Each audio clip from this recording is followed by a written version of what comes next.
멈출 수 없는 교회 개혁이라는 제목으로 하나님 말씀 전합니다. 먼저 지난주 설교 중에 제가 한 가지 정정해야 할 것이 있어요.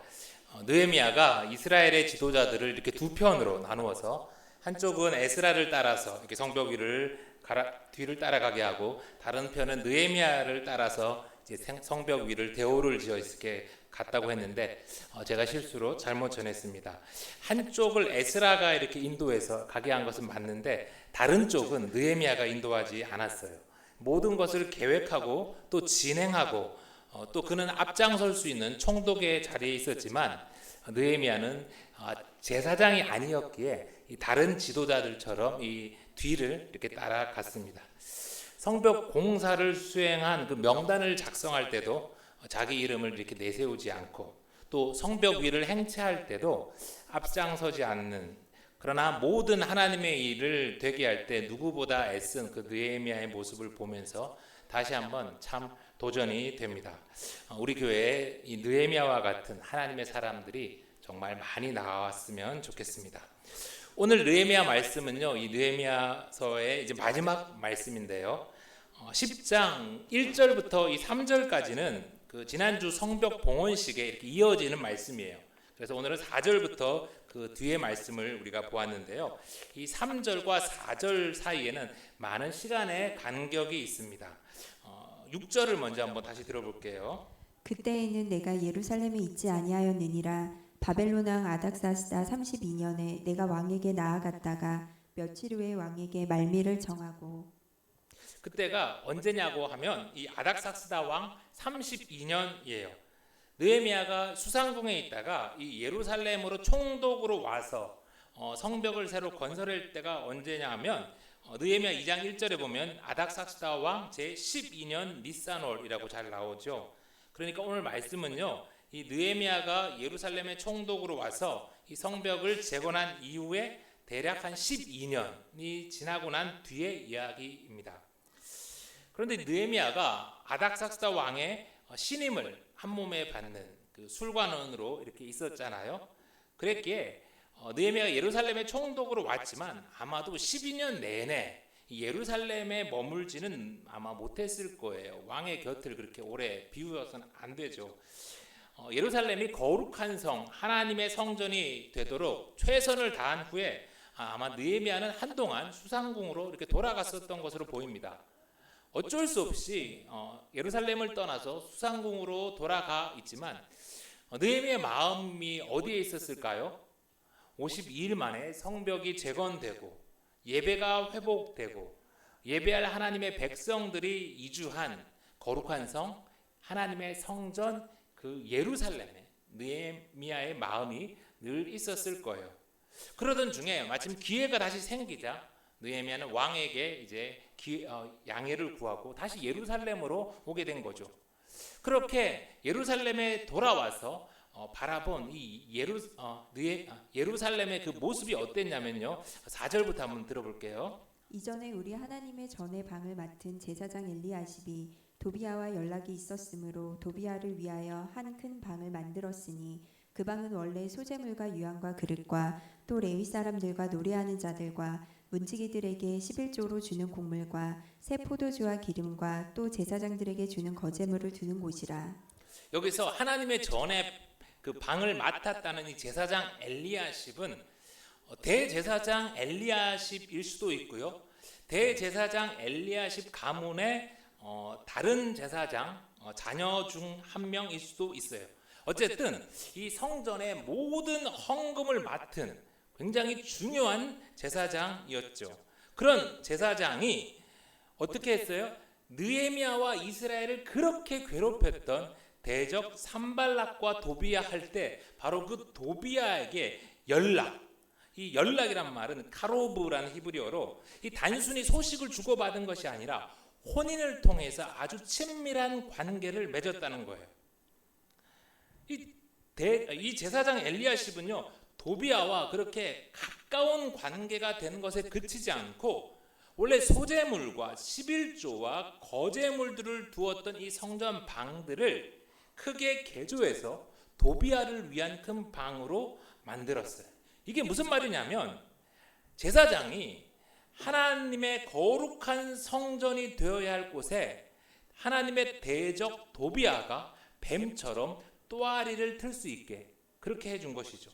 나아가 하나님의 성전에서 일하는 사람들한테 주어야 할 예물들, 또 예배를 위하여 쓰여져야 할 그 제물들을 모두 대적 도비아의 손에 맡긴 거예요. 아마 이 정도 만행을 저지를 정도였으면 그는 대제사장 엘리야십이 아니었을까 생각을 해봅니다. 그는 도대체 왜 이런 짓을 했을까요? 처음 느헤미야가 예루살렘에 와서 성벽을 재건하고 개혁을 했을 때는 아마 그는 협조적이었죠. 그런데 이제 시간이 흐르면서 에스라도 죽고 느헤미야도 수상궁으로 돌아가 버리니까 시간이 흐르면서 그는 타락해 가는 거죠.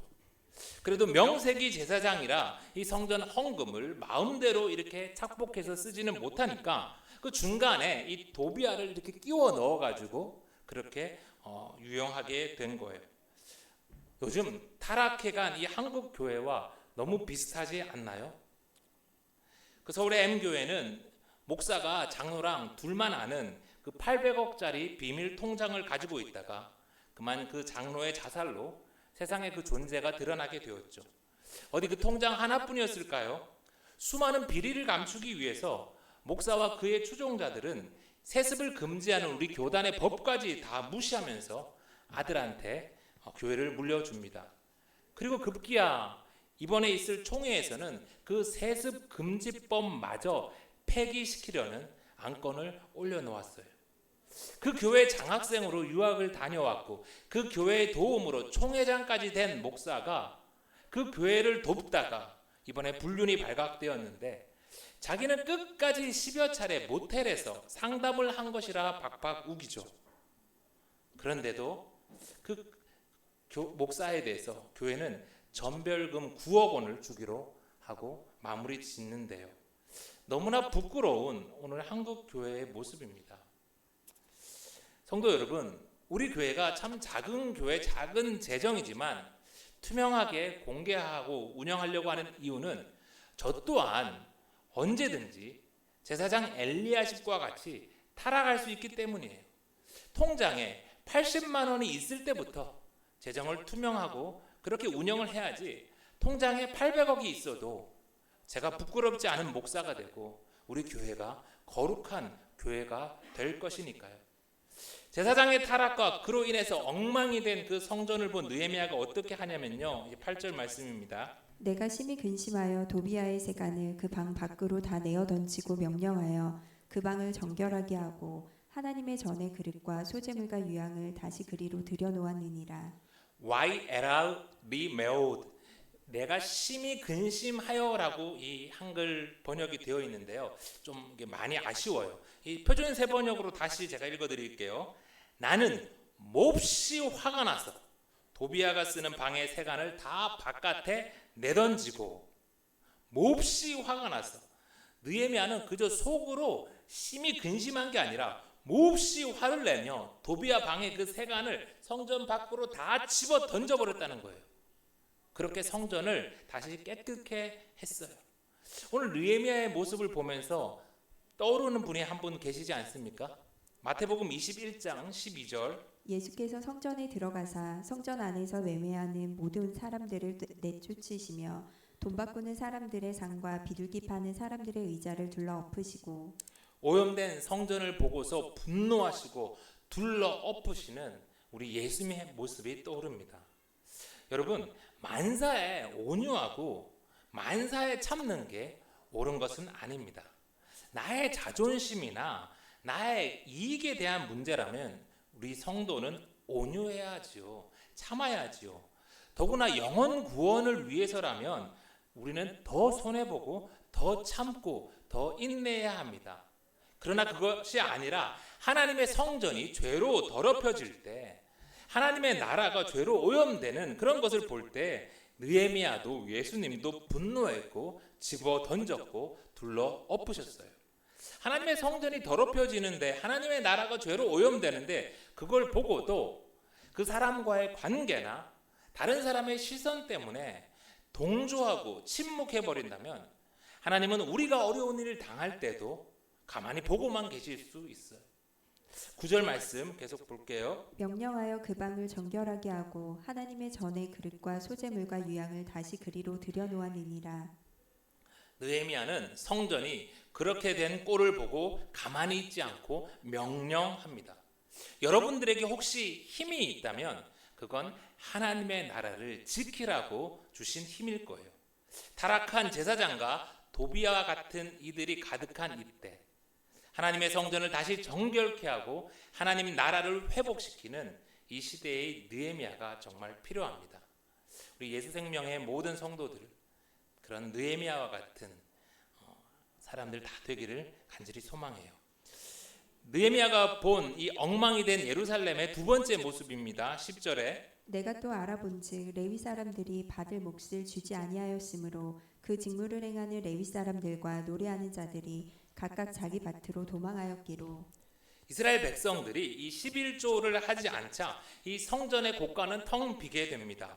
거기다가 제사장 엘리야십과 도비아까지 이 성전에 자리 잡고서 도적질을 하니까 이 성전에서 일하는 사람들, 레위인과 문지기와 노래하는 자들 그 생계를 위한 급여를 받지 못한 일이 된 거예요. 그러자 그들이 어떻게 합니까? 성전 직분을 다 버리고 먹고 살기 위해 각각 자기 밭으로 도망가 버렸어요. 지금도 이 최저임금에 미치지 못하는 급여를 받고 생활하다 너무 지쳐서 또 때로는 가족을 살리기 위해서 목회를 그만두고 쿠팡으로 또 배달 기사로 이렇게 떠나시는 분들이 참 많습니다. 또 생계를 위해서 주중에 일을 하는 그런 이중직 목사님의 숫자도 급격히 늘어나고 있어요. 우리 교육 목사님 두 분이 다 주중에는 일을 하시고 또 주말에 사역을 하시죠. 너무나 참 대단하고 귀한 분들입니다. 그런데 여러분, 목사의 그런 모습이 다 바람직하고 좋은 모습인 것만은 아닙니다.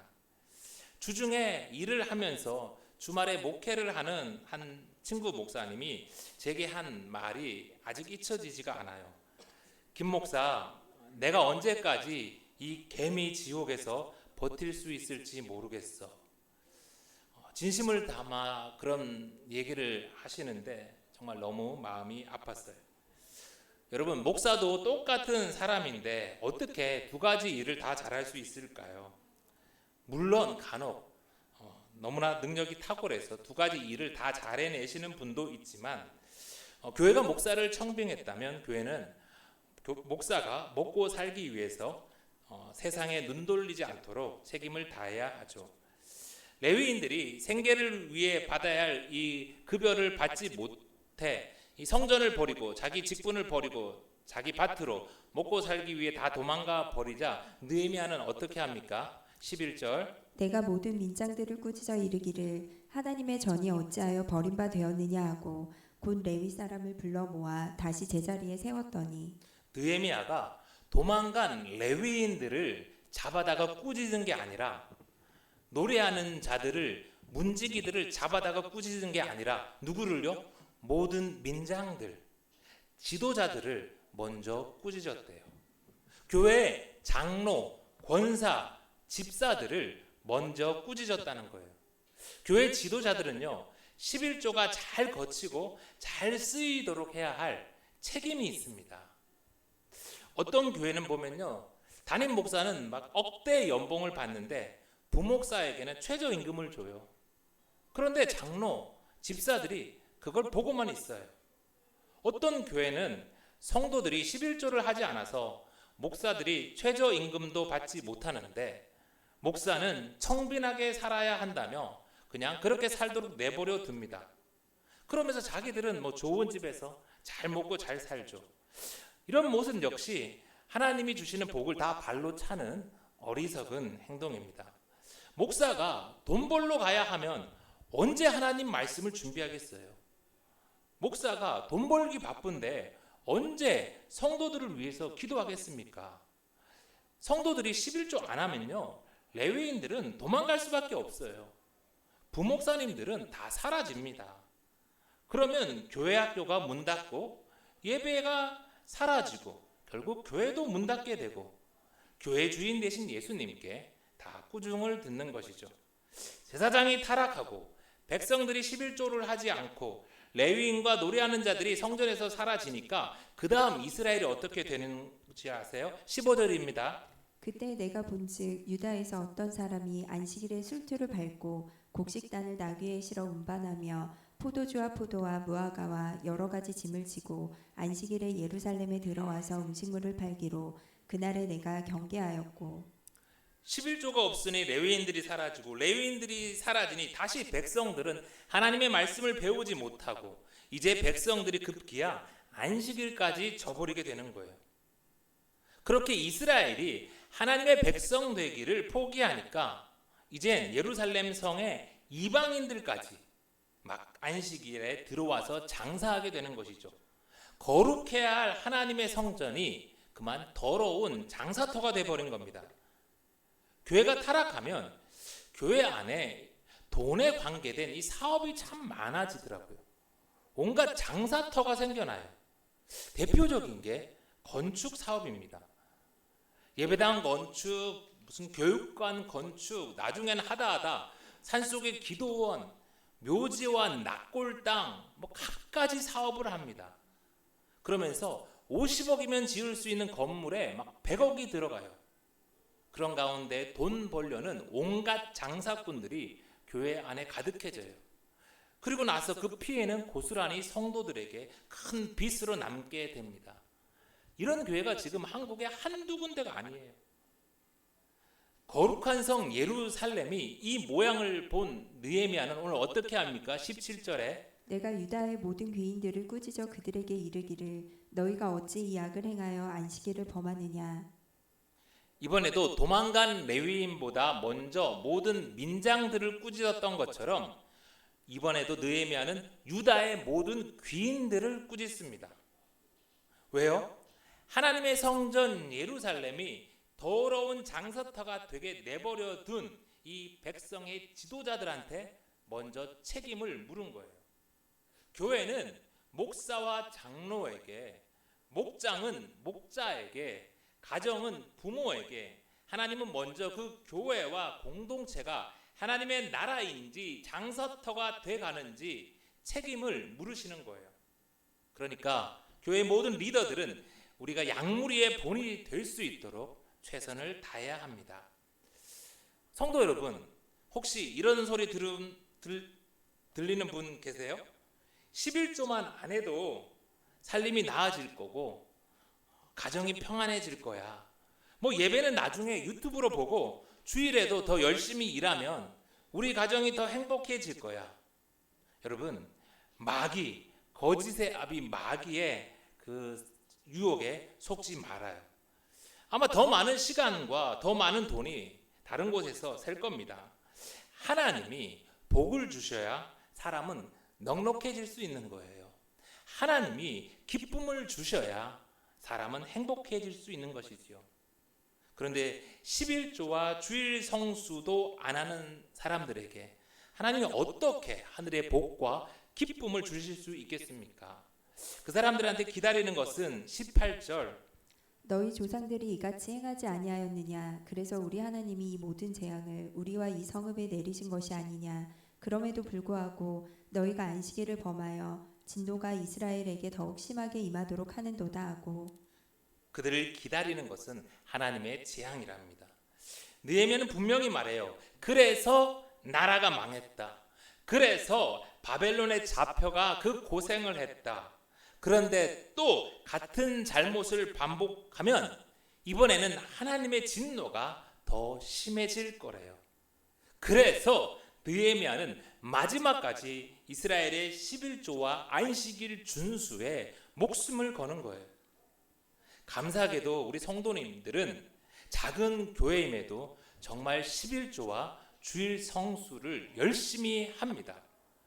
더구나 최근엔 하나님의 말씀에 순종해서 11조를 100원 단위까지 정확하게 하고 이 어려운 때인데도 더 넉넉하게 하고 또 감사하는 그런 제목들을 이렇게 봉투에 써서 하나님께 헌금하는 분들이 늘고 계세요. 여러분의 그런 모습을 보면서 저도 이렇게 기쁜데 우리 주님이 얼마나 기뻐하실까요?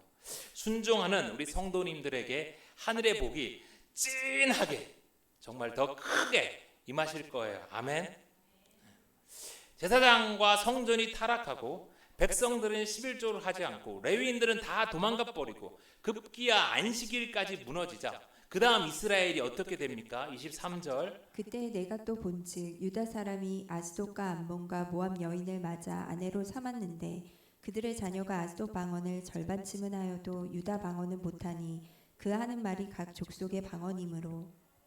더 망가질 게 뭐가 있을까 싶은 말은 있어요. 이스라엘 백성들이 우상을 섬기던 아스돗과 암몬과 모압 여인을 아내로 삼는 겁니다.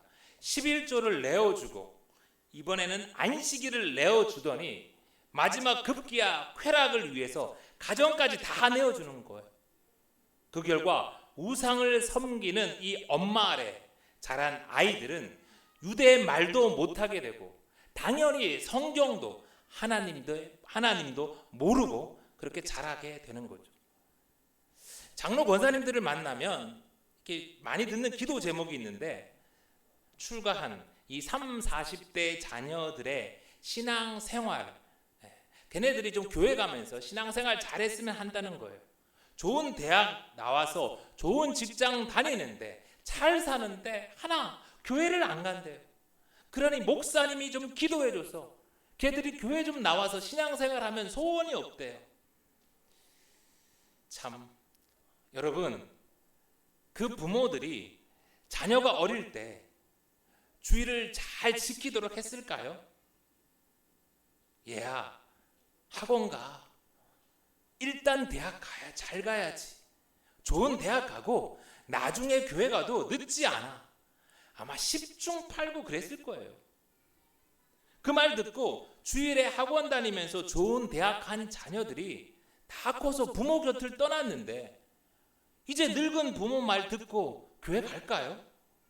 갈라디아서 6장 7절 우리 다 같이 시작. 스스로 속이지 말라. 하나님은 업신여김을 받지 아니하시나니 사람은 무엇으로 심든지 그대로 거두리라. 난 애들을 사랑해서 그랬다. 난 애들의 미래를 위해서 그랬다라고 스스로 속이지 맙시다. 부모는 자녀에게 심은 대로 거두는 겁니다. 정말 자녀가 구원받기를 원한다면 지나가는 말로 기도 부탁해서는 안 돼요. 지금이라도 그 자녀의 구원을 위해서, 그 자녀의 신앙 회복을 위해서 부모는 눈물로 씨앗을 심어야 합니다. 거룩한 성, 하나님의 성전이었던 예루살렘이 막장까지 그렇게 무너진 모습을 본 느헤미야가 어떻게 했어요? 25절. 내가 그들을 책망하고 저주하며 그들 중 몇 사람을 때리고 그들의 머리털을 뽑고 이르되 너희는 너희 딸들을 그들의 아들들에게 주지 말고 너희 아들들이나 너희를 위하여 그들의 딸을 데려오지 아니하겠다고 하나님을 가리켜 맹세하라 하고. 제사장이었던 에스라는요, 마음이 어려서 자기 옷을 막 찢고 자기 머리털을 뽑았어요. 그런데 느헤미야는 이 우상 숭배하는 이 이방 여인과 결혼한 가정을 꾸린 이들을 책망하고 저주하고 몇 사람은 때리고 그들의 머리털까지 뽑습니다. 목사는 그렇게 못해도 느헤미야와 같은 여러분들은 여러분의 가정을 위해 여러분들의 자녀를 머리털을 28절 대제사장 엘리야십의 손자 요야다의 아들 하나가 호론 사람 산발랏의 사위가 되었으므로 내가 쫓아내어 나를 떠나게 하였느니라. 느헤미야는요 예외를 두지 않았어요. 그가 대제사장 엘리야십의 가문이어도 그가 산발랏의 사위가 되었을 때 담대히 내어 쫓아버립니다. 요즘 타락한 한국 교회를 보면요 주님이 금방 오셔가지고 막 때리고 머리털을 다 뜯어버릴 것 같아요. 그런데 그렇게 하다가 혹여라도 그 가라지 천에다 소중한 알곡들 다칠까봐 좋으신 주님이 기다리고 또 참으세요. 그러니 그런 주님의 인내를 이용해서 더 죄지어서는 안 되고 어서 회개해야 합니다. 우리 안에 도비아의 방이 있다면 단호히 치워버려야 돼요. 산발랏의 사위를 쫓아내어야 합니다. 개혁교회는 계속해서 개혁되어야 합니다. 그렇지 않으면 교회가 머리털 뽑히는 것으로 끝나지 않을 겁니다. 이제 느헤미야 말씀이 이렇게 끝납니다. 마지막 30절. 내가 이와 같이 그들에게 이방 사람을 떠나게 하여 그들을 깨끗하게 하고 또 제사장과 레위 사람의 반열을 세워 각각 자기의 일을 맡게 하고 또 정한 기한에 나무와 처음 익은 것을 드리게 하였사오니 내 하나님이여 나를 기억하사 복을 주옵소서. 예루살렘이 거룩한 성 하나님의 성전 되도록 느헤미야는 정말 죽기까지 충성했습니다. 그리고 하나님 나라를 위해서 자신이 애쓴 그 일들이 무엇인지 다시 한번 요약하면서 하나님의 백성된 오늘 우리에게 이제 그렇게 힘써 살아달라고 부탁하고 말씀하고 있어요. 왜냐하면 그런 하나님의 백성을 하나님이 기억하고 하나님이 복 주시니까요. 이제 말씀을 마칩니다. 사랑하는 성도 여러분, 마귀는 지금도 교회를 무너뜨리려고 밤낮으로 애씁니다. 그리고 정말 많은 교회들이 산발락과 도비아의 그 권력과 돈에 무너지고 있어요. 그러나 느헤미야가 있는 교회는 무너지지 않을 거예요. 깨끗한 재정과 건강한 운영, 온전한 11조와 주일 성수, 철저한 우상 숭배 단절, 느헤미야가 마지막까지 그렇게 지키려고 애썼던 것들을 이제 우리도 잘 지켜서 하나님이 기억하는 예수생명교회, 하나님이 복 주시는 예수생명교회가 다 되길 간절히 소망합니다.